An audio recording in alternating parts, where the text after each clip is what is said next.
Sir, I'm the skeptic. Sir, you about this fact that we should enhance our competence. So, how do you start this process?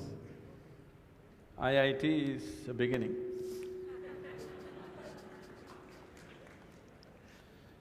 So, what are you skeptical about? You don't believe competence will work in this world, is it? Corruption is also a certain kind of competence, anyway. That was supposed to be a joke. Huh? That was supposed to be a joke. Okay, that's supposed to be a joke. So, now, how do I enhance my competence? See, let's say you want to run on the field, let's say you want to run a race, you want to run 100 meters. It is not running that you have to work on right now, you have to work on your legs and lungs and muscle and everything, isn't it so? So, if you want to become a great engineer, yes, definitely an institute like this is crucial on one level.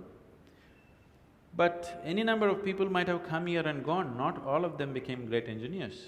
Though they might have produced hundreds of great engineers, still not all of them will become, simply because of their own individual attitudes and competence and whatever else, isn't it? So, whatever the institute can do for you, it is doing. One foremost thing that you need to do is to enhance your own physical and mental capabilities. Because if you want to be a good engineer, you need a working brain. Just having a degree of engineering may be a passport to a job, but it is not a passport to success, isn't it? So to have a working brain, which the engineering degree will not freeze. Usually lots of degrees, when people acquire degrees, they freeze their brains. They think they can… now they've finished using it and now they can rest it for the rest of their lives. It is not so. This is only to enhance your capability. This is just an organized effort. A school, a college, an institute is just an organized effort towards that, because each individual cannot craft it for himself. That is why an institution. Otherwise, an institution has no other purpose. It is here to just organize that possibility of you striving to be of a certain competence. But that is a mass application. But as an individual, your most important thing is you as a human being, you are functioning at the fullest level. If that has to happen, there are other dimensions which one needs to explore. Unfortunately, though these sciences and technologies for inner well-being have been the mainstay of this culture for thousands of years, today we are largely losing it for various reasons, because we want to imitate somebody else. We don't want to imitate our grandfather Topiwala anymore. We want to imitate the hat seller from another country. Because of that, we are losing those things, but we should not. We have to bring it back into our lives.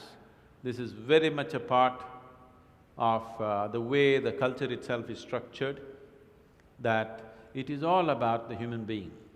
See, this is the only culture which talks about, which even an illiterate person in this culture is aware of, that you can actually evolve to another dimension of existence. Even if I go into a village and talk to an illiterate peasant who has not read anything, who doesn't know anything, who's not heard any of this stuff, even to him if I go, he will not ask me, give me a golden horse or something, he'll say, "Enakku mukti venum Swami." He's saying he wants ultimate liberation. Where did this fellow get this? Nowhere else on the planet this is possible. Nowhere else on this planet is it possible that an illiterate person is thinking that he can break his present dimension of existence and go to another place, whatever that place is. So, this was bred into our culture so deep, we should not lose it. It was not just the idea, there are technologies to become free. If you became free from the process of your body and the process of your mind, if you can sit outside of it and work it, you would work it brilliantly, do you understand?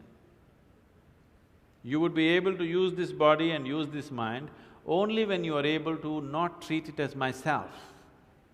These are powerful instruments in your life. These instruments can be employed the way you want it. only when you have an outside access to it.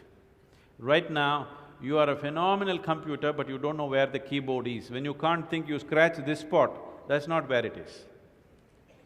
Do you see people? When they cannot think, they're thinking hard, they scratch here.